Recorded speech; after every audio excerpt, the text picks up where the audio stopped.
नमस्कार, स्वागत है आपका कश्मीर समाचार की सीरीज कानून जानो नो योर राइट्स के तीसरे एपिसोड में। आइए आज के इस एपिसोड में मैं आपको एक कहानी सुनाती हूँ। ये कहानी एक शहर की और उस शहर में घटित एक घटना की है। इस कहानी में एक चोर पकड़ा गया, पर इस कहानी का असली सवाल ये नहीं है कि उसने चोरी की या नहीं। सवाल ये है कि क्या उसके साथ जो किया गया वो कानूनी था, वो इंसाफ था या इंसाफ के बिल्कुल खिलाफ था।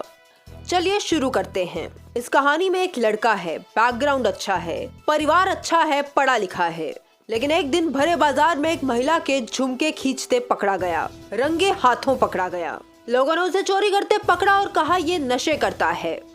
उसने अपराध किया, चोरी करते पकड़ा गया। लेकिन कहानी अभी यहीं खत्म नहीं हो जाती। असली कहानी इसके बाद शुरू होती है। उसे लोगों ने रंगे हाथों पकड़ा, बिल्कुल ठीक, पकड़ना भी चाहिए था और पकड़ने के बाद पुलिस को सौंपना चाहिए था। लेकिन हुआ क्या? लोगों ने उसे पीटना शुरू कर दिया। उसके चेहरे पर चोर लिखा गया, उसका आधा सिर मुंडवा दिया गया, आधी मूछें काट दी गई, एक तरफ का आईब्रो काट दिया गया, उसकी शर्ट उतरवा कर उसे पूरे बाजार में घुमाया गया और इस पूरी भीड़ के इंसाफ का वीडियो सोशल मीडिया पर वायरल कर दिया गया। अब सवाल यह है कि चलो वो तो चोर था, अपराधी था, लेकिन भीड़ ने उसके साथ जो किया उनका अपराध कौन देखेगा, कौन बताएगा? हमारा संविधान, भारत का कानून क्या इजाजत देता है? भारत का संविधान article 21 right to life and personal liberty हर व्यक्ति को गरिमा के साथ जीने का अधिकार देता है, चाहे वो दोषी ही क्यों ना हो। भारतीय न्याय संहिता के अनुसार जो जुर्म इस लड़के के साथ हुआ, सेक्शन 115 वॉलंटरली कॉजिंग हर्ट, जानबूझकर चोट पहुंचाना, सेक्शन 124 रॉन्गफुल कन्फाइनमेंट, गैर कानूनी तरीके से रोकना। अगर वो चोरी करते रंगे हाथों पकड़ा गया था तो लोगों का उसे लेकर पुलिस स्टेशन जाना बनता था, ना कि इस तरह सरे बाजार ये जंगल राज चलाना। भीड़ का न्याय कभी न्याय नहीं होता, जंगल राज होता है।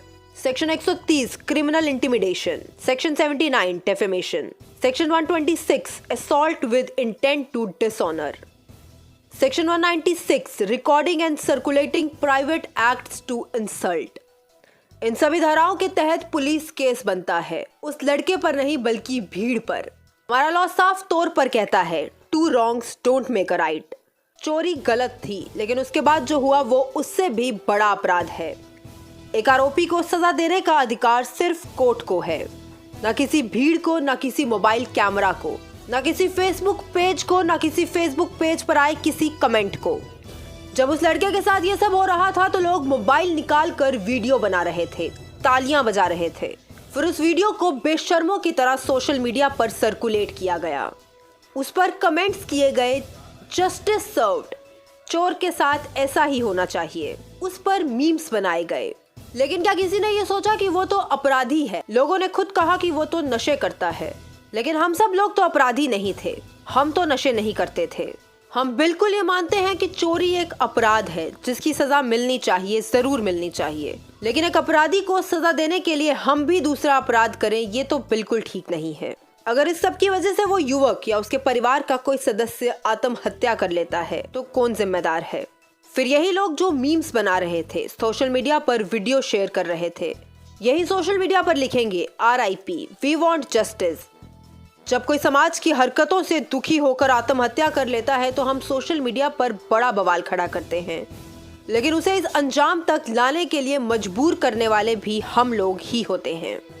जो लोग इस वीडियो को सरेआम हंसी मजाक समझकर वायरल कर रहे हैं, उन्हें बता दें कि ये मजाक नहीं, एक इंसान की इज्जत की सरेआम हत्या है। Innocent until proven guilty, law का मूल सिद्धांत यही कहता है। वो अपराधी है, उसे सजा मिलनी चाहिए, लेकिन सोशल मीडिया पर यह सरे बाजार नहीं। हम भारत जैसे संवैधानिक देश में रहते हैं जहां कानून चलता है, तालिबानी राज नहीं। चोर को पकड़ना बिल्कुल सही था, लेकिन सरे बाजार उसकी बेइज्जती करना, उसे वायरल करना, ये अपराध है। अगर आज हम चुप रहे तो कल यही खामोशी एक और इंसान की मौत का कारण बन जाएगी। अब बहुत से लोग इस वीडियो में आकर बोलेंगे कि ऐसा तुम्हारे साथ होना चाहिए, तुम्हारे घर में किसी के साथ स्नैचिंग का मामला होना चाहिए, तब तुम्हें पता चलेगा, या चोर के लिए इतनी सिंपैथी क्यों?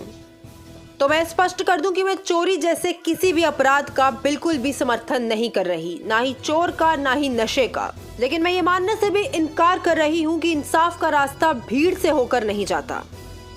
भीड़ को कोई हक नहीं है किसी के साथ ऐसा करने का। अगर किसी को सजा देनी है तो पुलिस है, कोर्ट है, ड्यू प्रोसेस ऑफ लॉ है। उस व्यक्ति के साथ जो किया गया वो सरासर ह्यूमन राइट्स का वायलेशन है।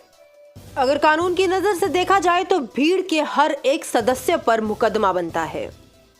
एक बहुत थिन लाइन डिफरेंस होता है कानून और भीड़ के बीच, इंसाफ और बदले के बीच, सभ्यता और बर्बरता के बीच, जिसे समझना एक सभ्य समाज के लिए बेहद जरूरी है।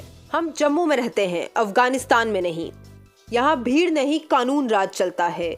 जैसा कि हमने पहले कहा, भीड़ का न्याय यानी जंगल राज। यहाँ कोर्ट है, एफआईआर है, पुलिस है। जिस दिन कानून का राज खत्म हो गया, हर आदमी सड़कों पर तलवार लेकर चलना शुरू कर देगा और फिर किसी की माँ, किसी का बेटा, किसी का बाप सिर्फ तमाशा बनकर रह जाएंगे। कल को अगर कोई आपके बेटे को चोर कह दे और आधा सिर मुंडवा कर बाजार में घुमा दे, तो क्या तब भी आप वीडियो शेयर करेंगे, मीम्स बनाएंगे? सोचिए, क्योंकि अगली बारी किसी की भी हो सकती है। जैसा कि मैंने शुरू में कहा था कि चलिए आज आपको एक कहानी सुनाती हूँ। तो ये थी पूरी कहानी। बता दूं कि इस कहानी के सभी पात्र काल्पनिक हैं। इनका किसी भी व्यक्ति से कोई संबंध नहीं है। लेकिन अगर आपको ये किसी से संबंधित लग रही है तो ये महज एक इत्तेफाक है। ये शायद कोई आईना, और अगर इस आईने में आपको अपनी तस्वीर नजर आ रही है तो यकीन मानिए गलत हैं आप। मिलते हैं अगले संडे को कानून जानो, नो योर राइट्स का एक अगला एपिसोड लेकर। तब तक के लिए अगर वीडियो पसंद आई तो लाइक करिए, शेयर करिए और चैनल को सब्सक्राइब करना बिल्कुल ना भूलिए।